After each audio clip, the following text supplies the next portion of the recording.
அந்த இதில் பார்த்தீங்கன்னா அதில் பார்த்தீங்கன்னா எபினேசர்னு எழுதிருங்க.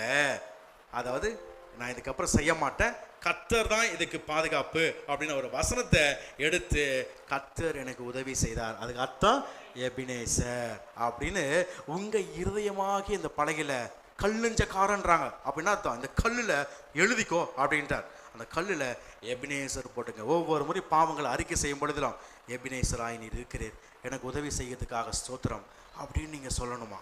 அப்படி சொல்லிட்டீங்கன்னா கர்த்தர் என்ன பண்ணுவார் தெரியுமா, அது உதவி செஞ்சு உங்களை எல்லா பெலிசர்களும் கர்த்தர் உங்களை நீங்களாக்கி ரட்சிப்பார், எல்லா வியாதிகளுக்கும் கர்த்தர் நீங்களாக்கி ரட்சிப்பார், எல்லா விதமான போராட்டங்களுக்கும் கர்த்தர் உங்களை ரட்சிப்பார், எல்லா விதமான சமாதானம் சீர்குலைச்சல் இருக்கிற சந்தேகங்களுக்கு கர்த்தர் உங்களை விடுதலையாக்கி உங்களை ரட்சிப்பார். அந்த மாதிரி பெலிசர்களுக்கு எடுத்து உங்களை காப்பாற்றுவார். இதை தான் நான் சொல்ல வந்த பாயிண்ட். அப்போ நம்ம தப்பு பண்ணுறது தான், அஸ்தரோத் இருக்குது, பாகால் இருக்குது தான் அப்படின்னு பார்த்தா நம்ம உலகத்தை விட்டு போயிடணும். அதனால் இங்கே தான் இருக்கிறாங்க, இருந்தாலும் முடிஞ்ச வரைக்கும் 4